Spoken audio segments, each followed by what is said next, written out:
जय माता दी फ्रेंड्स, आप सभी का स्वागत है मेरे चैनल में। आज के इस ब्लॉग में हम आपको कटरा से माता वैष्णो धाम तक की पूरी यात्रा दिखाएंगे।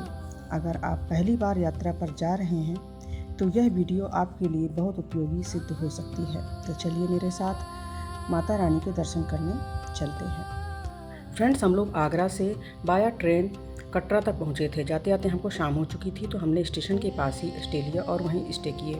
देन इसके बाद सुबह सुबह उठकर हम भवन जाने की तैयारी में लग गए। सबसे पहले हम जाकर यात्रा पर्ची बनवाने की लाइन में लग गए। इसे कटरा के यात्रा पंजीकरण काउंटर से या पहले से ऑनलाइन बनवाया जा सकता है। हम बस स्टॉप के पास से ये पर्ची बनवा रहे हैं। ये देखिए गले में सबके है ना पर्ची। बिना पर्ची के आगे जाने की यात्रा की अनुमति नहीं मिलती है। पर्ची बनवाने के बाद हम लोग अपने यात्रा पे निकल पड़े। हमने ऑटो बुक किया और वहाँ से हम अपनी भवन जाने की यात्रा शुरू कर चुके हैं। ये देखिए हम लोग माता रानी के भजन गाते हुए और आगे जा रहे हैं। फ्रेंड्स, हम लोग पहुँच गए हैं चढ़ाई मार्ग पर। यह ताराकोट मार्ग है। यहाँ से हम लोग माता रानी के जयकारे लगाकर अपनी यात्रा स्टार्ट किए, चढ़ाई स्टार्ट किए। यह मार्ग अपेक्षाकृत शांत और कम भीड़ वाला था, प्राकृतिक दृश्यों से भरपूर था। इस मार्ग पर घोड़े या पालकी की सुविधा नहीं मिलती। जो ध्यान देने वाली बात है कि पूरी यात्रा आपको पैदल ही करनी पड़ेगी, पूरी चढ़ाई पैदल करनी पड़ेगी। लेकिन रास्ता साफ सुथरा था और चढ़ाई इस मार्ग में अपेक्षाकृत कम थी। रास्ते में खाने पीने की उचित व्यवस्था थी, पानी की जगह जगह व्यवस्था थी और आराम की भी उचित व्यवस्था थी। जगह जगह सीटें लगी हुई थी। हम लोग चढ़ाई में कुछ ऊपर पहुंच चुके हैं और वहां से नज़ारा कितना खूबसूरत दिख रहा है। फ्रेंड्स, कटरा से भवन की कुल दूरी 13 से 14 किलोमीटर है और भवन से भैरव बाबा तक जाने के लिए आपको 2 से 2.5 किलोमीटर और ऊपर चढ़ना पड़ता है। इसके अलावा पुराना मार्ग है जो बाढ़ गंगा होकर जाता है। इसकी डिस्टेंस भी 13 से 14 किलोमीटर है। ये सबसे पारंपरिक और लोकप्रिय मार्ग है। बाढ़ गंगा, चरण पादुका और अर्धकुमारी होकर भवन पहुंचाता है यह मार्ग। रास्ते में खाने पीने की उचित व्यवस्था है, पानी की उचित व्यवस्था है और आराम करने की भी उचित व्यवस्था है, जैसे ताराकोट मार्ग में थी। और यहाँ पे इस मार्ग में आपको घोड़े और पालकी की सुविधा मिल जाएगी। ये इस रूट का एक्स्ट्रा बेनिफिट मिल सकता है आपको। ये देखिए जगह जगह पर डिस्टेंस को कम करने के लिए स्टेयर्स बनाई गई थी। स्टेयर्स चढ़कर अगर आप चढ़ाई करेंगे तो आपकी कुछ डिस्टेंस कम हो जाएगी। इसके अलावा हिमकोटी ट्रैक है। यह नया और अपेक्षाकृत आसान मार्ग है। इस मार्ग पर बैटरी कार की सुविधा उपलब्ध है। अर्धकुमारी गुफा इस मार्ग पर नहीं पड़ती, इसलिए यदि गुफा के दर्शन करना है तो आपको पुराना मार्ग ही चुनना पड़ेगा। इस जगह जगह लंगर की व्यवस्था थी।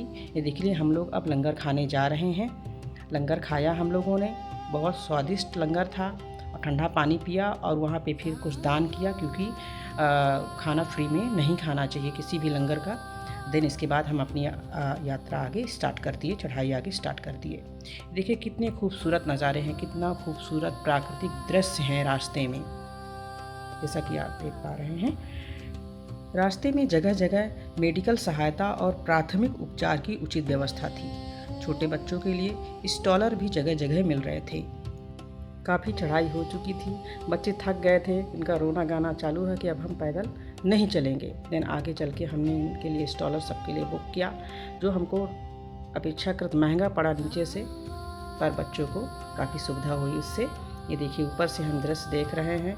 यहाँ से हम पूरा चढ़ के आए हैं। जो ब्लू कलर के शेड्स दिख रहे हैं ये मार्ग हैं, नीचे से आ रहे हैं। देखिए हमने डंडे नीचे से ही ले लिए थे, जो हमको पर डंडा 20 रुपए का पड़ा था। जैसे जैसे हम ऊपर चढ़ते गए, पहाड़ों की खूबसूरती और ठंडी हवाओं ने पूरी यात्रा को और भी आनंददायक बना दिया था। कुछ दूरी तय करने के बाद माता रानी का भवन दिखाई देने लगा, जैसा कि आप देख पा रहे हैं। और उस पल मन में जो उत्साह और खुशी थी उसे शब्दों में बयां करना मुश्किल है। ये देखिए आपको हेलीकॉप्टर दिख रहा है। अगर आप पैदल चढ़ने में असमर्थ हैं तो आप इसकी सुविधा ले सकते हैं। इसे पहले से ऑनलाइन बुक करना बेहतर रहता है। हेलीकॉप्टर की सीटें बहुत सीमित होती हैं और मौके पर टिकट मिलने की कोई गारंटी नहीं है। हम लोग भवन के बहुत नज़दीक हैं और हम भवन में बस माता रानी के दर्शन करने के लिए उत्साहित हैं। माता रानी के दर्शन करने बस अब हम पहुंचने ही वाले हैं। ये देखिए हम भवन में अंदर प्रवेश कर चुके हैं। जगह जगह लॉकर्स की सुविधा उपलब्ध थी, जहां पे हम अपना सारा सामान सबमिट करेंगे, जमा करेंगे। जिसकी मोबाइल है, पर्स है, बेल्ट है या जो भी आपके पास सामान है। हमने सिर प्रसाद लिया और माता रानी के लिए चुनरी लिया और माता रानी के दर्शन किए।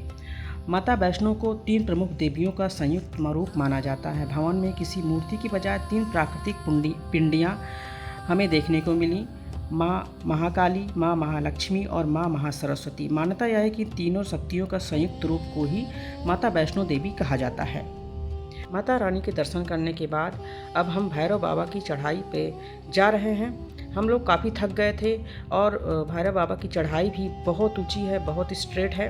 हम लोग बिल्कुल चढ़ने में असमर्थ थे। देन हमने घोड़ा बुक किया और भैरव बाबा जाने के लिए रोपवे की सुविधा भी उपलब्ध है। जैसा कि आपने देखा, आमतौर पर रोपवे की टिकट वहीं काउंटर से या फिर ऑनलाइन बुकिंग से भी उपलब्ध हो जाती है, लेकिन जब काफ़ी भीड़ रहती है, काफ़ी रश रहता है तो यह तुरंत मिलना मुश्किल हो जाता है। ये हम ऊपर पहुंच चुके हैं। आरती का समय था।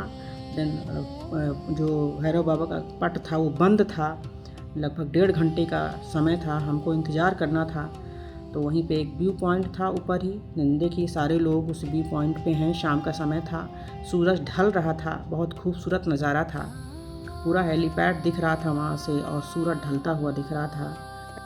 फ्रेंड्स अभी दर्शन में लेट हैं, पट बंद हैं, तो चलिए तब तक हम भैरवनाथ से जुड़ी कुछ पारंपरिक कथा के बारे में जानते हैं। भैरवनाथ कौन थे? भैरवनाथ एक तांत्रिक योगी और नाथ संप्रदाय के साधक थे। उन्हें गुरु गोरखनाथ का शिष्य भी माना जाता है। कथा के अनुसार भैरवनाथ ने माता वैष्णो देवी की असाधारण शक्ति के बारे में सुना। उनके मन में माता की शक्ति को परखने का अहंकार और जिज्ञासा उत्पन्न हुई। इसी कारण उन्होंने माता का पीछा किया। माता ने उन्हें कई बार समझाया और टालने का प्रयास किया, लेकिन वो नहीं माने। अंततः माता ने भवन के पास माँ महाकाली का रूप धारण किया और उनका वध कर दिया। मृत्यु के पश्चात भैरवनाथ ने अपनी गलती मानी और माता से क्षमा मांगी। माता ने उन्हें क्षमा करते हुए वरदान दिया कि जो भक्त मेरे दर्शन करेगा वह भैरव बाबा के दर्शन भी करेगा, तभी उनकी यात्रा पूर्ण मानी जाएगी। तो फ्रेंड्स हमने अपनी पूरी यात्रा कर ली है। माता रानी के दर्शन किए, भैरव बाबा के दर्शन किए, प्रसाद लिए और हम अपनी सफल यात्रा करके अब हम वापस चल रहे हैं। ये देखिए हमको अर्धकुमारी मंदिर दिख रहा है। माता वैष्णो देवी यात्रा का यह एक प्रमुख पड़ाव है। यहाँ माता वैष्णो देवी ने भैरवनाथ से बचते हुए लगभग 9 महीने तक तपस्या की थी, इसलिए गर्भजून गुफा भी कहते हैं। फ्रेंड्स हम लोग अब नीचे आ चुके हैं। हम लोग उसी घोड़े से नीचे आए जो हमने भैरवनाथ के लिए बुक किया था। वो पर हेड हमको 1800 का घोड़ा पड़ा था। अब वो हमको भैरवनाथ की दर्शन करवाया, उसके बाद वो हमको पूरा नीचे तक छोड़ा। देखिए फ्रेंड्स नीचे कई प्रसाद की दुकानें हैं, तो वहाँ से हमने प्रसाद लिया लोगों को देने के लिए। छोटे छोटे स्टूडियो हैं, वहाँ से हमने फ्रेम्स बनवाए, फ़ोटोज़ लिया और इसके बाद हम वहीं पे छोटे छोटे रेस्टोरेंट्स थे, होटल थे, तो वहीं पे हमने खाना खाया। खाना अच्छा था। आई होप मेरा यह ब्लॉग आपको पसंद आया होगा। Please like, share and subscribe. जय माता दी फ्रेंड।